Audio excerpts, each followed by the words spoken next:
ചെയ്യാനായിട്ട് പോകുന്ന problem FIFO മെത്തേഡിൽ എങ്ങനെ ഇൻവെസ്റ്റ്മെന്റ് അക്കൗണ്ടിന്റെ പ്രോബ്ലം ചെയ്യാമെന്നാണ്. ഫിഫോ മെത്തേഡ് എന്ന് പറഞ്ഞാൽ first in first out method എന്നാണ് അർത്ഥം.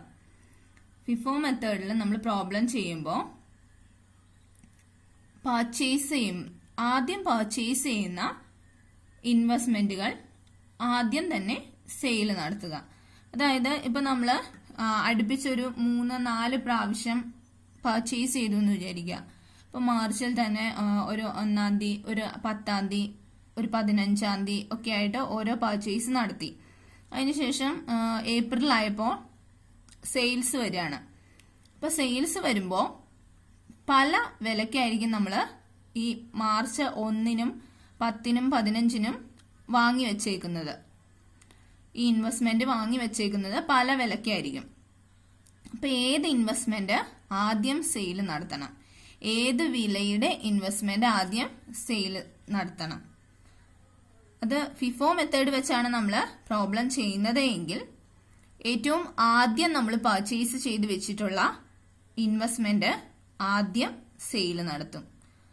അതിനുശേഷം രണ്ടാമത് പർച്ചേസ് ചെയ്ത് വെച്ചിട്ടുള്ളത്, അതിനുശേഷം മൂന്നാമത് പർച്ചേസ് ചെയ്ത് വെച്ചിട്ടുള്ളത്. അപ്പോൾ ആ ഓർഡറിലാണ് ഫിഫോ മെത്തേഡിൽ സെയിൽസ് നടത്തുന്നത്. Under FIFO method, it is assumed that the investments purchased first are sold out first. നമ്മൾ ആദ്യം പർച്ചേസ് ചെയ്തത് ആദ്യം വിറ്റു പോവുക എന്നാണ് ഫിഫോ മെത്തേഡിൽ പറയുന്നത്. It means that newer investments remain unsold. അതായത് പുതിയതായിട്ട് വാങ്ങുന്ന ഇൻവെസ്റ്റ്മെന്റുകൾ വിൽക്കാതെ നമ്മുടെ ഫേമിൽ നമ്മൾ സൂക്ഷിക്കുന്നു. പഴയത് വിറ്റ് തീർക്കുന്നു. അപ്പോൾ വിൽപ്പനയ്ക്ക് എടുക്കുമ്പോൾ, സെയിൽസിന് എടുക്കുമ്പോൾ നമ്മൾ ഏത് ഇൻവെസ്റ്റ്മെന്റ് ആണ് സെയിൽസിന് എടുക്കുന്നത് എന്നതിനെ ബേസ് ചെയ്താണ് ഫിഫോ മെത്തേഡ് മുന്നോട്ട് പോകുന്നത്. അപ്പോൾ ഫിഫോ മെത്തേഡിൽ നമ്മൾ പ്രോബ്ലം ചെയ്യാനായിട്ട് പോവുകയാണ്. അപ്പൊ അതിന്റെ ക്വസ്റ്റ്യൻ വായിക്കാം. On 1/4/2017 XY Limited held 9% debentures in B Limited of the face value of rupees 10,000 at a cost of rupees 8,000. Market value on that date was rupees 9,000. Interest payable on 31st December every year. On 1/12/2017, debentures of nominal value of rupees 6,000 were purchased for rupees 5,000 ex interest. And on 31st December 2017, debentures of nominal value of rupees 2,000 were sold cum interest for rupees 1,900. On 1/1/2018, debentures of nominal value of rupees 6,000 were bought at rupees 5,800. The market value of debentures on 31st March 2018 was at rupees 90. Make out investment account in the books of XY Limited, showing profit or loss on sale of investment. Stocks on 31st March each year are valued at lower of cost. Apply FIFO method. Lower of cost and market price. ഇപ്പോൾ നമ്മൾ FIFO മെത്തേഡിലെ problem ആണ് ഇപ്പോൾ വായിച്ചത്. അപ്പം അതിന്റെ മീനിങ്ങിലായിട്ട് നോക്കാം. 1/4/2017 X ലിമിറ്റഡിന്റെ കയ്യിൽ കുറച്ച് ഡിബഞ്ചേഴ്സ് ഉണ്ട്. അതായത് കഴിഞ്ഞ വർഷത്തെ ഈ വർഷത്തേക്ക് കൊണ്ടുവന്നേക്കുന്ന കുറച്ച് ഡിബഞ്ചേഴ്സ് ഉണ്ട്. ബി ലിമിറ്റഡിന്റെ ഡിബഞ്ചേഴ്സ് ആണ് എക്സ് ലിമിറ്റഡിന്റെ കയ്യിലുള്ളത്. അതിന്റെ ഫേസ് വാല്യൂ എന്ന് പറയുന്നത് 10,000 രൂപ ടോട്ടൽ ഫേസ് വാല്യൂ വരുന്ന ഡിബഞ്ചേഴ്സ് ആണ്. എത്ര എണ്ണാന്ന് അവിടെ പറഞ്ഞിട്ടില്ല. 10,000 രൂപ ടോട്ടൽ നോമിനൽ വാല്യൂ വരുന്ന ഡിബഞ്ചേഴ്സ് ആണ് XY ലിമിറ്റഡിന്റെ കയ്യിലുള്ളത്. 8,000 രൂപ കോസ്റ്റായ 8,000 രൂപയ്ക്ക് വാങ്ങി വെച്ചിട്ടുള്ള ഡിബഞ്ചേഴ്സ് ആണ് XY ലിമിറ്റഡിന്റെ കയ്യിൽ ഉള്ളത്. നമുക്ക് ആദ്യം പ്രോബ്ലം സോൾവ് ചെയ്യുന്ന എങ്ങനെയാന്ന് നോക്കാം. ആദ്യം നമ്മൾ ഹെഡിങ് എഴുതുമ്പോൾ XY ലിമിറ്റഡിന്റെ ബുക്കിലാണ് നമ്മൾ പ്രോബ്ലം ചെയ്യുന്നത്. അപ്പോൾ in the books of XY limited. ഇനി നമ്മൾ ഡിബഞ്ചേഴ്സ് അക്കൗണ്ട് ആണ് തയ്യാറാക്കുന്നത്. 9% ഡിബഞ്ചേഴ്സ് അക്കൗണ്ട്. വേണമെങ്കിൽ ഇൻ ബി ലിമിറ്റഡ് കൂടി എഴുതാം. ബി ലിമിറ്റഡിന്റെ ആണ് ഈ ഡിബഞ്ചേഴ്സ്. ഇനി അടുത്ത സെന്റൻസ് നോക്കുക. Market value on that date was ₹9,000. ആ ഡേറ്റില് മാർക്കറ്റ് വാല്യൂ 1/4/2017 മാർക്കറ്റ് വാല്യൂ എന്ന് പറയുന്നത് 9,000 ആണ്. ഇനി അടുത്ത sentence interest payable on 31st December every year. ഇവിടെ ഒരു പ്രത്യേകതയുണ്ട്. നമ്മൾ ഇതുവരെ ചെയ്ത പ്രോബ്ലം പോലെയല്ല. ഇൻട്രസ്റ്റ് ഇയർലി ആണ് പേ ചെയ്യുന്നത്. ഒരു വർഷത്തിൽ ഒരു തവണയാണ് ഇൻട്രസ്റ്റ് ഉള്ളൂ. 31st Decemberലാണ് എല്ലാ വർഷവും ഇൻട്രസ്റ്റ് പേയ്മെന്റ് നടത്തുന്നത്. അപ്പോൾ നമുക്ക് ആദ്യത്തെ കാര്യം പറഞ്ഞേക്കുന്നത് ഇതിലേട്ടൊന്ന് പോസ്റ്റ് ചെയ്യാം. അപ്പൊ ആദ്യം 1/4/2017 XY ലിമിറ്റഡിന്റെ കയ്യിൽ കുറച്ച് ഡിബഞ്ചേഴ്സ് ഉണ്ട്. ബാലൻസ് ആണ് ഉള്ളത്.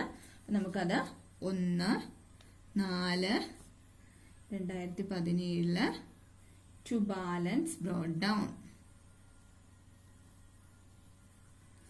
എന്ന് പറഞ്ഞുകൂടി കാണിക്കാം. അപ്പൊ അതിന്റെ വാല്യൂ നമ്മളോട് പറഞ്ഞിട്ടുണ്ട്.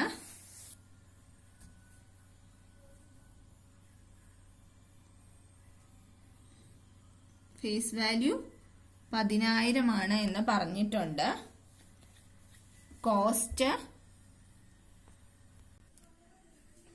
കോസ്റ്റ് കൃത്യമായിട്ട് നമ്മളോട് പറഞ്ഞിട്ടുണ്ട്. 8,000 രൂപയാണ് കോസ്റ്റ് വരുന്നത് എന്ന് കൃത്യമായിട്ട് നമ്മളോട് ക്വസ്റ്റ്യനിൽ പറഞ്ഞിട്ടുണ്ട്.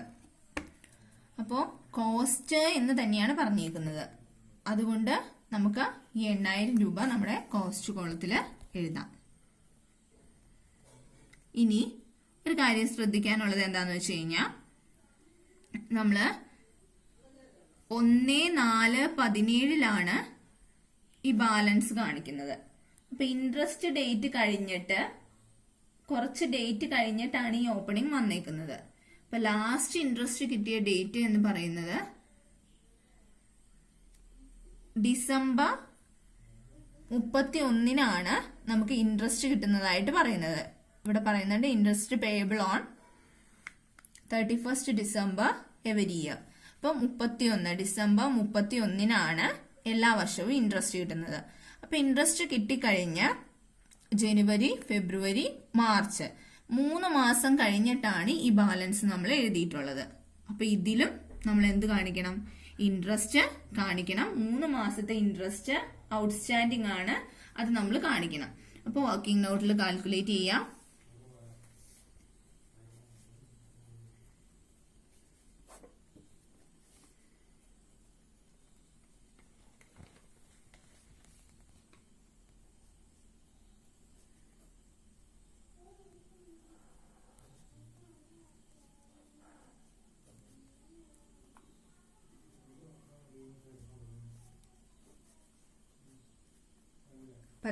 രൂപ ഫേസ് വാല്യൂ ഉള്ളതിലാണ് 10,000 ഇൻറ്റു 9% ആണ് ഡിബഞ്ചേഴ്സ് ആണ്. അതുകൊണ്ട് 9/100 ഇൻറ്റു 3 മാസത്തെയാണ് 12 ₹225 രൂപയാണ് വരുന്നത്. അപ്പൊ നമുക്ക് ഓപ്പണിംഗില് കോസ്റ്റ് 8,000 എന്ന് കൃത്യമായിട്ട് നമ്മളോട് പറയുന്നത് കാരണം കോസ്റ്റ് കോളത്തിൽ 8,000 തന്നെ എഴുതി കഴിഞ്ഞാൽ നമുക്ക് അത് എക്സ് ഇൻട്രസ്റ്റ് ആയിട്ടാണ് കാണിക്കാൻ പറ്റുള്ളൂ. അപ്പോൾ 225 രൂപ എക്സ് ഇൻട്രസ്റ്റ് എന്നുള്ള രീതിയിൽ കാണിക്കുക. അപ്പൊ അതാണ് ഒന്നാമത്തെ കാര്യം പറഞ്ഞേക്കുന്നത്, പോസ്റ്റ് ചെയ്തത്. അടുത്തത് നോക്കാം. On 1/12/2017 debentures of nominal value of ₹6,000 were purchased for ₹5,000 ex interest and on ex interest. ഇപ്പോൾ പറഞ്ഞേക്കുന്നത് നോക്കാം. 1/12/2017 6,000 രൂപ ഫേസ് വാല്യൂ വരുന്ന ഡിബഞ്ചേഴ്സ് പർച്ചേസ് ചെയ്തു. 5,000 രൂപ കോസ്റ്റ് മീൻസ് എക്സ് ഇൻട്രസ്റ്റിലാണ് പർച്ചേസ് ചെയ്തിട്ടുള്ളത് എന്നാണ് പറയുന്നത്. നമുക്ക് അതിന്റെ എൻട്രി എഴുതാം.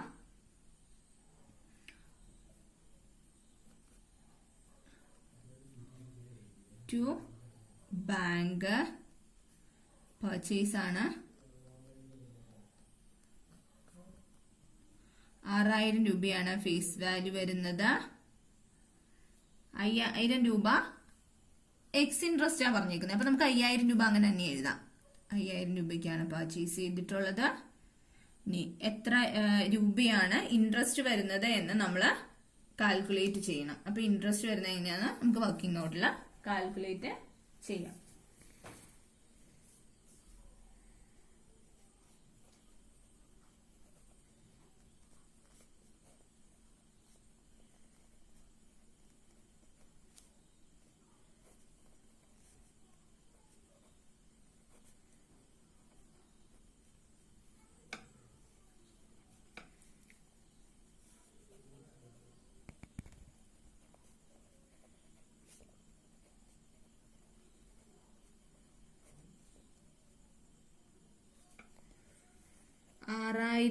രൂപ ഫേസ് വാല്യൂ വരുന്ന ഡിബഞ്ചേഴ്സിന്റെയാണ് നമ്മൾ ഇൻട്രസ്റ്റ് ഔട്ട്സ്റ്റാൻഡിങ് കണ്ടുപിടിക്കുന്നത്. അപ്പൊ 6000 ഇൻറ്റു ലാസ്റ്റ് ഇൻട്രസ്റ്റ് കിട്ടിയ ഡേറ്റ് എന്ന് പറയുന്നത് 31 ഡിസംബർ ആണ്. അപ്പൊ 31 ഡിസംബർ തൊട്ട് 1 ഡിസംബർ വരെ വരുന്ന മാസങ്ങളുടെ അളവാണ്. 9% ഡിബഞ്ചേഴ്സിന്റെ ഇൻട്രസ്റ്റ് അത് എഴുതുക. ഇൻറ്റു എത്ര മന്ത്സ് ആണെന്ന് ചോദിച്ചു കഴിഞ്ഞാൽ 11 മാസമാണ് വരുന്നത്. അതായത് ജനുവരി, ഫെബ്രുവരി, March, April, May, June, July, August, September, October, November, December 1 വരുമ്പോഴത്തേക്കായി. അപ്പൊ നവംബർ വരെയുള്ളത് മതി. അപ്പൊ 11 മാസത്തേക്കാണ് നമ്മള് ഇൻട്രസ്റ്റ് ഔട്ട്സ്റ്റാൻഡിംഗ് ആയിട്ട് നിൽക്കുന്നത്. അതിന്റെ എമൗണ്ട് 495 രൂപ. അപ്പൊ നമ്മളത് ഇങ്ങോട്ട് എടുത്ത് എഴുതാം. നമുക്ക് 495. ഇനി അടുത്ത ട്രാൻസാക്ഷൻ എന്താ പറഞ്ഞേക്കുന്നത് നോക്കാം. On 31/12/2017 debentures of nominal value of ₹2000 were sold cum interest for ₹1900. Cum ഇൻട്രസ്റ്റിനാണ് ഇവിടെ പറഞ്ഞേക്കുന്നത്. 31/12/2017 സെയിൽസ് നടത്തുന്നത്. അപ്പൊ നമ്മള് ആദ്യം ഈ സെയിൽസിന്റെ എൻട്രി എഴുതണം. 31/12 തന്നെയാണ് നമുക്ക് ഇൻട്രസ്റ്റ് കിട്ടുന്നതും. അപ്പോൾ പക്ഷെ ആദ്യം നമ്മൾ സെയിൽസിന്റെ ആണ് എഴുതേണ്ടത്. അപ്പൊ date 31/12/2017 by bank bracket bank account ബ്രാക്കറ്റില് സെയിൽസ്. നോമിനൽ വാല്യൂ നമ്മളോട് പറഞ്ഞിട്ടുണ്ട്. 2000 രൂപ വില വരുന്ന ഡിബഞ്ചേഴ്സ് ആണ് നമ്മൾ സെയിൽസ് നടത്തുന്നത്.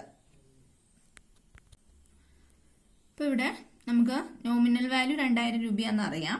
ഇനി നമ്മളോട് ക്വസ്റ്റ്യനിൽ പറഞ്ഞേക്കുന്നത് കം ഇൻട്രസ്റ്റിനാണ് വിറ്റത്.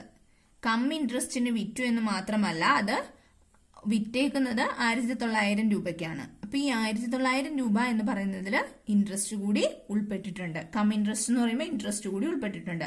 അപ്പൊ നമുക്ക് വർക്കിംഗ് നോട്ട് എഴുതാം.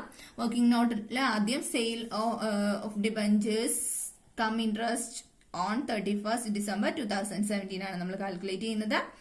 ടോട്ടൽ എമൗണ്ട് റിസീവ്ഡ് 1900 ആണ്. 1900 രൂപയാണ് നമ്മൾ വിറ്റതിൽ നിന്ന് നമുക്ക് കിട്ടിയത്. Less interest outstanding. എത്ര രൂപയുടെ interest outstanding come interest calculate ചെയ്യാണ്.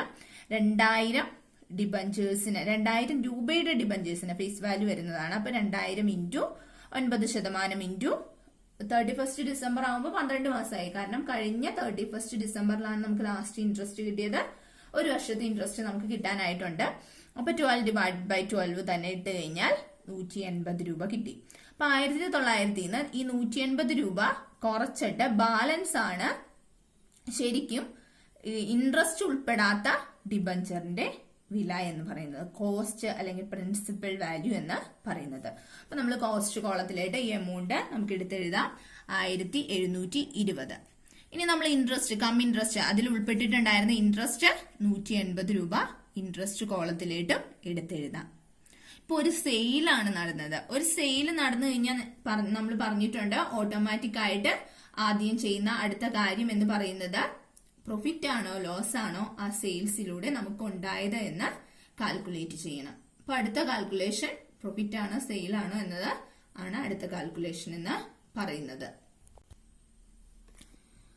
അപ്പൊ നമ്മൾ സെയിൽസ് നടന്നു കഴിഞ്ഞാൽ പ്രോഫിറ്റ് കാൽക്കുലേഷൻ ആണ്. Calculation of profit or loss. ആദ്യം നെറ്റ് സെയിൽ പ്രൊസീഡ്സ്, അതായത് നമ്മളിപ്പോ 2000 ഡിബഞ്ചേഴ്സ് വിറ്റതിൽ നമുക്ക് എത്ര രൂപ കിട്ടി? 1720 രൂപയാണ് ശരിക്കും നമുക്ക് അതിന്റെ കോസ്റ്റ് ആയിട്ട് കിട്ടിയത്, ഇൻട്രസ്റ്റ് ഉൾപ്പെടാതെ കിട്ടിയത് 1720 രൂപയാണ്. Less cost of investment sold. അതിൽ നിന്ന് നമ്മൾ സാധാ ചെയ്യുന്ന പോലെ തന്നെ, കഴിഞ്ഞ പ്രോബ്ലത്തിലൊക്കെ ചെയ്ത പോലെ തന്നെ എത്ര രൂപയുടെ ഇൻവെസ്റ്റ്മെന്റ് ആണ് നമ്മൾ വിറ്റത്, അതിന്റെ അത്രയും രൂപ എത്ര ഡിബഞ്ചേഴ്സ് ആണോ നമ്മൾ വിറ്റത് അത്രയും ഡിബഞ്ചേഴ്സിന്റെ കോസ്റ്റ് പ്രൈസ് എന്തായിരുന്നു, നമ്മൾ വാങ്ങി വെച്ച വില. അപ്പൊ ഞാൻ പറഞ്ഞിരുന്നു വാങ്ങി വെച്ച വില കാണാനായിട്ട് ഇവിടെ നമ്മളിപ്പോ നമ്മുടെ കയ്യിൽ ഓൾറെഡി ഏറ്റവും ഇപ്പൊ 2 എണ്ണം ഉണ്ട് അല്ലെ, 2 രീതിയിലുള്ള ഡിബഞ്ചേഴ്സ് ഉണ്ട്. കുറച്ച് 6000 പർച്ചേസ് ചെയ്തതുകൊണ്ട് 10000 രൂപയുടെ ഓൾറെഡി ഇവിടെ ഉണ്ടായിരുന്നതുകൊണ്ട് 6000 രൂപയുടെ നമ്മൾ പർച്ചേസ് ചെയ്തതുകൊണ്ട്. അപ്പോൾ ഏറ്റവും ഫിഫോ മെത്തേഡാണ് നമ്മൾ ചെയ്യുന്നത്. അപ്പൊ ആദ്യം നമ്മുടെ കയ്യിലുള്ള ആദ്യം നമ്മൾ പർച്ചേസ് ചെയ്ത് വെച്ചിട്ടുള്ള ഡിബഞ്ചേഴ്സ് ആദ്യം വിറ്റു പോകണം.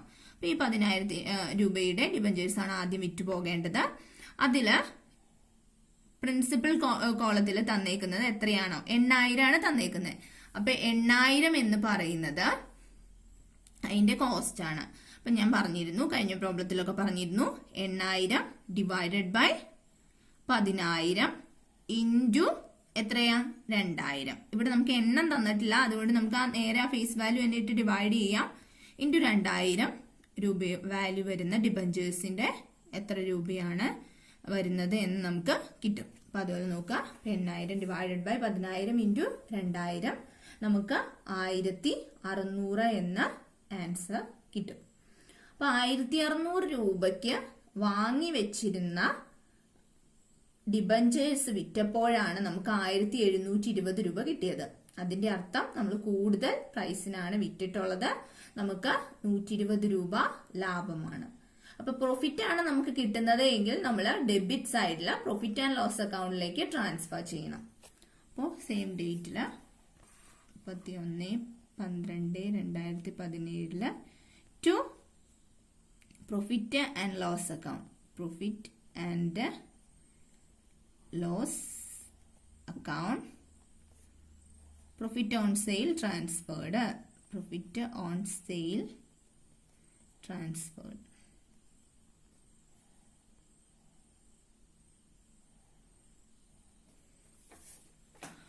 അപ്പൊ പ്രോഫിറ്റ് ഓൺ സെയിൽ എത്ര രൂപയാണ് നമുക്കിവിടെ കിട്ടിയത്? 120 രൂപയാണ്. 120 രൂപ കൂടെ എടുത്ത് എഴുതാം. ഇനി നമ്മുടെ പ്രോബ്ലത്തിൽ നമുക്ക് അടുത്ത് ചെയ്യാനുള്ളത് എന്താന്ന് നോക്കാം. On 1/1/2018, debentures of nominal value of rupees 6,000 were bought at rupees 5,800. അതായത് 1/1 പിന്നെ അടുത്ത ട്രാൻസാക്ഷൻ പറഞ്ഞിട്ടുള്ളത്. അപ്പൊ അതിനു മുമ്പ് നമുക്കൊരു കാര്യം ചെയ്യാനുണ്ട്, നമുക്ക് ഇൻട്രസ്റ്റ് കിട്ടിയത് കാണിക്കണം. ഇൻട്രസ്റ്റ് ഡേറ്റ് ഇവിടെ നമ്മൾ വരച്ചിട്ടുണ്ട്, 31 ഡിസംബർ ആണ്, അത് വിട്ടു പോകരുത്. അപ്പൊ 31 ഡിസംബറിൽ നമുക്ക് ഇൻട്രസ്റ്റ് കിട്ടുന്നതായിട്ട് കാണിക്കണം.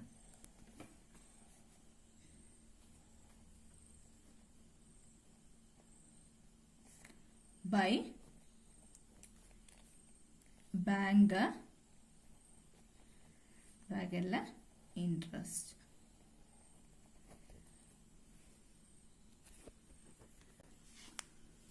ഇപ്പൊ ഇൻട്രസ്റ്റ് കാൽക്കുലേറ്റ് ചെയ്യുന്നതിന് അപ്പൊ ആദ്യം നമ്മുടെ കയ്യിൽ ഇപ്പോൾ 31/12/2017 എത്ര രൂപയുടെ ഡിബഞ്ചേഴ്സ് ഉണ്ട് എന്ന് നോക്കണം. ഇവിടെ നമുക്ക് എണ്ണം തന്നിട്ടില്ല, അതുകൊണ്ട് എത്ര രൂപയുടെ ഫേസ് വാല്യൂ, എത്ര രൂപ വരുന്ന ഡിബഞ്ചേഴ്സ് നമ്മുടെ കയ്യിലുണ്ട് എന്ന് നോക്കണം. അതിനായിട്ട് ആദ്യം ഈ സൈഡിൽ നോക്കാം. ആദ്യം നമ്മുടെ കയ്യിൽ ഒരു 10000 രൂപ ഫേസ് വാല്യൂ വരുന്ന ഡിബഞ്ചേഴ്സ് ഉണ്ടായിരുന്നു. പിന്നെ 6000 രൂപ ഫേസ് വാല്യൂ വരുന്ന ഡിബഞ്ചേഴ്സ് നമ്മൾ പർച്ചേസ് ചെയ്തു. അപ്പൊ ടോട്ടൽ 16000 രൂപയുടെ ഡിബഞ്ചേഴ്സ് ഇപ്പൊ നമ്മുടെ കയ്യിലുണ്ട്. പിന്നെ അത് ഒരു 2000 രൂപയുടെ അതിൽ നിന്ന് എന്ത് ചെയ്തു? വിറ്റു.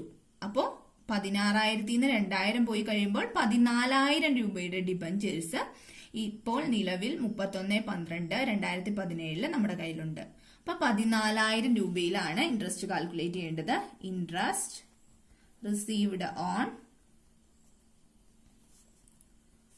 31/12/2017 റിസീവ് ചെയ്ത ഇൻട്രസ്റ്റ് ആണ് എഴുതുന്നത്. 14,000 രൂപയ്ക്ക് ഉള്ള ഡിബഞ്ചേഴ്സിലാണ് നമ്മൾ ഇൻട്രസ്റ്റ് റിസീവ് ചെയ്യുന്നത്. അപ്പൊ 14,000 ഇൻറ്റു 9% ഇൻറ്റു ഇവിടെ 6 മാസത്തെ ഇൻട്രസ്റ്റ് അല്ല, അത് പ്രത്യേകം നോട്ട് ചെയ്യണം. ഒരു ഡേറ്റ് ആണ്, ഇയർലി ആണെന്ന് പ്രത്യേകം പറഞ്ഞിട്ടുണ്ട്. അപ്പൊ 12 ഡിവൈഡഡ് ബൈ 12 = 1,260 രൂപയാണ്. അപ്പോൾ ഇൻട്രസ്റ്റ് നമുക്ക് 1,260 രൂപ കിട്ടിയതായിട്ട് കാണിക്കുക. ഇനി ക്വസ്റ്റ്യൻ നോക്കുക. അടുത്ത ട്രാൻസാക്ഷൻ വരുന്നത് on 1/1/2018 debentures of nominal value of ₹6,000 where bought at ₹5,800.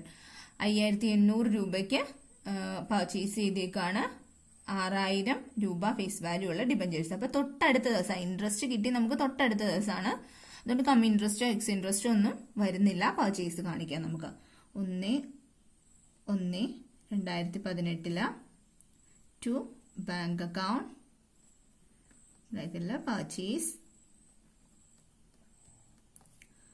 6,000 രൂപയുടെ ഫേസ് വാല്യൂ ഉള്ള ഡിബഞ്ചേഴ്സ് ആണ്. 5,800 രൂപയ്ക്കാണ് പർച്ചേസ് ചെയ്തിട്ടുള്ളത്. അപ്പോൾ ഇത്രയും നമ്മൾ ചെയ്ത് കഴിഞ്ഞ് കഴിയുമ്പോൾ ഇനി നമുക്ക് വേറെ ട്രാൻസാക്ഷൻസ് ഒന്നും വരുന്നില്ല. അപ്പോൾ നമ്മൾ ആദ്യം ചെയ്യേണ്ട ഒരു കാര്യം, ഇതിൻ്റെ അകത്ത് കുറെ കം ഇൻട്രസ്റ്റ് എക്സ് ഇൻട്രസ്റ്റ് അങ്ങനെയുള്ള കേസുകളൊക്കെ വരുന്ന ഒരു പ്രോബ്ലം ആണ്. പിന്നെ ഫിഫോ മെത്തേഡും യൂസ് ചെയ്യുന്നതാണ്. നമ്മൾ ഏറ്റവും അവസാനം ഒരു 31/3 നമ്മളോട് ഇവിടെ അക്കൗണ്ട് ക്ലോസ് ചെയ്യാൻ പറഞ്ഞേക്കുന്നത്. 31/3/2018 അക്കൗണ്ട് ക്ലോസ് ചെയ്യാനായിട്ട് പറഞ്ഞേക്കുന്നത്. അപ്പൊ ആ ഡേറ്റ് നമ്മൾ എഴുതിയ ശേഷം 31/3/2018 വരെ നമുക്ക് കുറച്ച് ഇൻട്രസ്റ്റ് കിട്ടാനുണ്ട് അല്ലെ.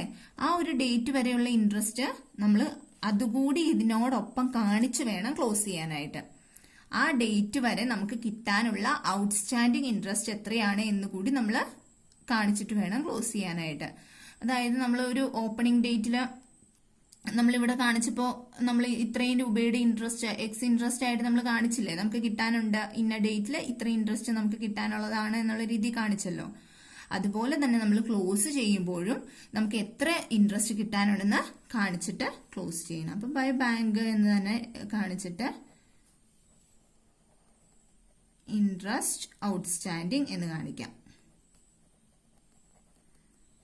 നമുക്ക് രണ്ട് രീതിയിൽ ഇത് കാണിക്കാനായിട്ട് സാധിക്കും.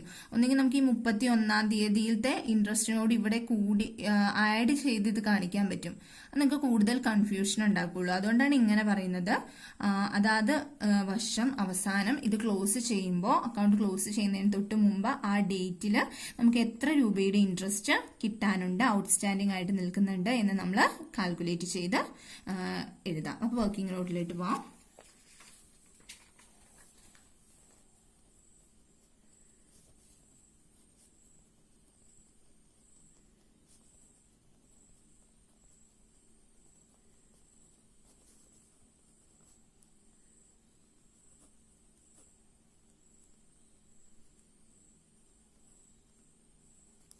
ഇപ്പോൾ 31/3/2018 വരെ നമുക്ക് എത്ര ഇൻട്രസ്റ്റ് ഔട്ട്സ്റ്റാൻഡിംഗ് വരുന്നുണ്ട് എന്ന് നോക്കാം. നമ്മുടെ കയ്യിൽ ശരിക്കും ഉള്ള ഡിബഞ്ചേഴ്സ് എത്ര രൂപയുടേതാണ് അന്നുള്ളത് എന്ന് നമ്മൾ കാണണം. ആദ്യം നോക്കുക. 10,000 രൂപയുടെ ഡിബഞ്ചേഴ്സ് നമ്മുടെ കയ്യിൽ ആദ്യം ഉണ്ടായിരുന്നു. നമ്മൾ വീണ്ടും ഒരു 6,000 പർച്ചേസ് ചെയ്തു. അതിൽ നിന്ന് ഒരു 2,000 നമ്മൾ വിറ്റു. അപ്പൊ 14,000 രൂപയുടെ ഡിബഞ്ചേഴ്സ് ഉണ്ടെന്ന് നമ്മൾ പറഞ്ഞായിരുന്നു. പിന്നീട് വീണ്ടും നമ്മളൊരു 6,000 രൂപയുടെ ഡിബഞ്ചേഴ്സ് പർച്ചേസ് ചെയ്തു. അപ്പോൾ 20,000 രൂപയുടെ ഡിബഞ്ചേഴ്സ് ഇപ്പോൾ നമ്മുടെ കയ്യിൽ ഉണ്ട്. വേണമെങ്കിൽ ഇവിടെ ഒന്ന് ജസ്റ്റ് കാണിക്കാം. ആദ്യം ഒരു 10,000 രൂപയുടെ നമ്മുടെ കയ്യിൽ ഉണ്ടായിരുന്നു. വീണ്ടും ഒരു 6,000 രൂപയുടെ നമ്മൾ വാങ്ങി. പിന്നെ നമ്മൾ അതിൽ നിന്ന് ഒരു 2,000 രൂപയുടെ കുറച്ചു വിറ്റു. പിന്നെ നമ്മളൊരു 6,000 രൂപയുടെ വാങ്ങി. അപ്പൊ നമ്മുടെ കയ്യിൽ നിലവിൽ 20,000 രൂപയുടെ ഡിബഞ്ചേഴ്സ് ഉണ്ട്. 20,000 രൂപയുടെ ഡിബഞ്ചേഴ്സിന് 9% ഇൻട്രസ്റ്റ് വീതം. നമുക്ക് എത്ര മാസത്തെ ഡ്യൂ ഉണ്ട്, നമ്മൾ ക്ലോസ് ചെയ്യുന്ന ഡേറ്റിൽ, അതായത് ലാസ്റ്റ് നമുക്ക് 31/12 ഇൻട്രസ്റ്റ് കിട്ടി.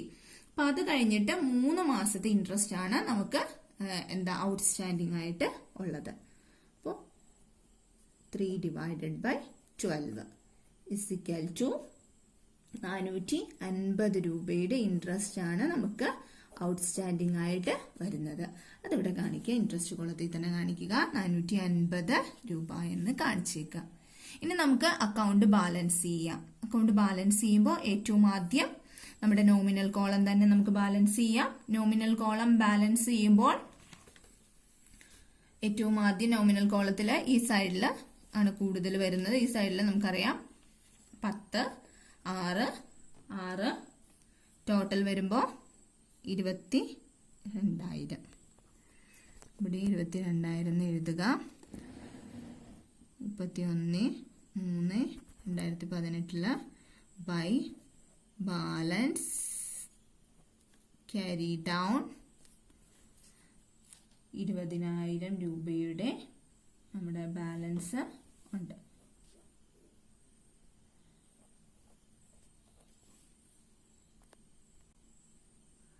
നമ്മുടെ ക്വസ്റ്റ്യനിൽ ഇനി ലാസ്റ്റ് പ്രിൻസിപ്പൽ ഒരു കോസ്റ്റുകളെ നമ്മൾ ബാലൻസ് ചെയ്യുമ്പോൾ സാധാ ബാലൻസ് ചെയ്താൽ മതി, നമുക്ക് ശരി ഉത്തരം തന്നെയാണ് കിട്ടുന്നത്. പിന്നെ നമ്മൾ ഒരു കേസ് പറയാറുണ്ട്, മാർക്കറ്റ് പ്രൈസ് തന്നിട്ടുണ്ടെങ്കിൽ, ക്വസ്റ്റ്യനിൽ ഇവിടെ നമുക്ക് മാർക്കറ്റ് പ്രൈസ് തന്നിട്ടുണ്ട് 90 ആണെന്ന്. പക്ഷെ ഈ ക്വസ്റ്റ്യനിൽ ഒരു പ്രത്യേകത എന്താന്ന് വെച്ച് കഴിഞ്ഞാൽ എത്രയാണ് ഒരു ഡിബഞ്ചറിന്റെ ഫേസ് വാല്യൂന്നോ അതിന്റെ എണ്ണമോ ക്ലിയർ ആയിട്ട് പറയുന്നില്ല. അപ്പോൾ ഇവിടെ 200 എണ്ണം, ഇപ്പൊ 20,000 രൂപയുടേത് എന്ന് പറയുമ്പോൾ 100 രൂപ ഫേസ് വാല്യൂ കാൽക്കുലേറ്റ് ചെയ്തുകൊണ്ട് 200 എണ്ണം എന്നുള്ള രീതിയിൽ എടുത്തിട്ട് 200 × 90 18,000 രൂപ മാർക്കറ്റ് പ്രൈസും കോസ്റ്റ് പ്രൈസ് ആണ് വരുന്നത് എങ്കിൽ നമ്മൾ കോസ്റ്റ് പ്രൈസ് എത്രയാണ് എന്ന് കാൽക്കുലേറ്റ് ചെയ്യുന്നത്. കോസ്റ്റ് പ്രൈസ് കാൽക്കുലേറ്റ് ചെയ്തേക്കുന്നത് എങ്ങനെയാന്ന് വെച്ച് കഴിഞ്ഞാൽ ആദ്യം വാങ്ങിയതിന്റെ വില, നമുക്ക് എണ്ണ ഒന്നും ഇവിടെ കറക്റ്റ് ആയിട്ട് എടുക്കാൻ അറിയില്ലാത്ത കാരണം 8,000 രൂപ ആദ്യം നമ്മൾ 8,000 രൂപയ്ക്ക് വാങ്ങി, പ്ലസ് പിന്നെ നമ്മൾ 5,000 രൂപയ്ക്ക് വാങ്ങി,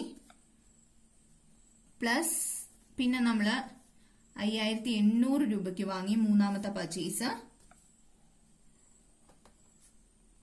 മൈനസ് നമ്മൾ വിറ്റപ്പോൾ ഉള്ള കേസ് നോക്കുക. നമ്മൾ വിറ്റപ്പോൾ നമ്മുടെ വർക്കിംഗ് നോട്ടിലിട്ട് നോക്കിയാൽ അറിയാം, നമ്മൾ വിറ്റ് കഴിഞ്ഞപ്പോ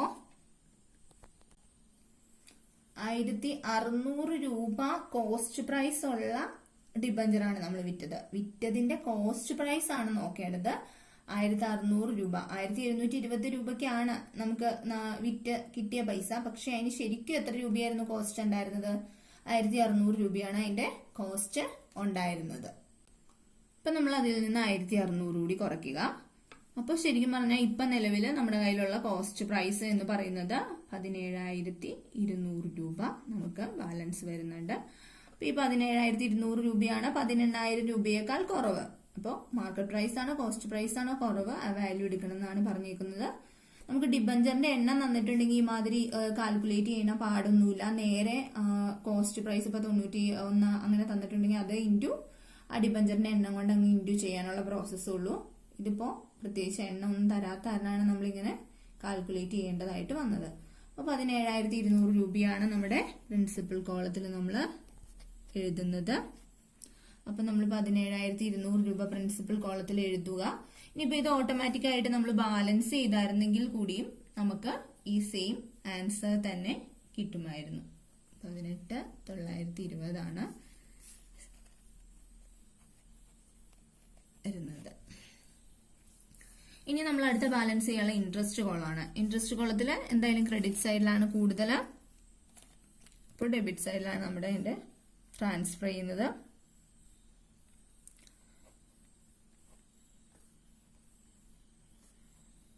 to profit and loss account.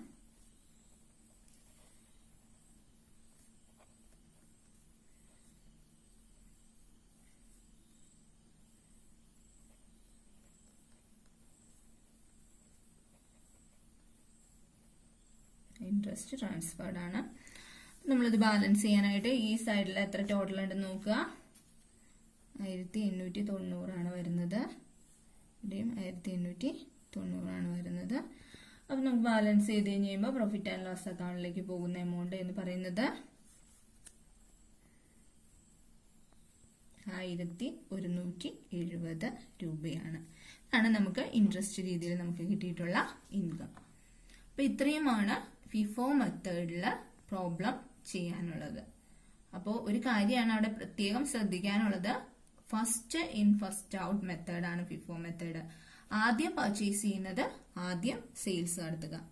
ഇവിടെ ഒരു സെയിൽസ് ആണ് നമ്മുടെ കേസിൽ വന്നിട്ടുള്ളൂ. ഒന്നിലധികം സെയിൽസ് വരുന്ന ഒരു പ്രോബ്ലം എടുത്ത് ചെയ്താലാണ് ഇതിന്റെ കൃത്യമായിട്ടുള്ള ആ ഒരു രീതി നിങ്ങൾക്ക് മനസ്സിലാവുകയുള്ളൂ.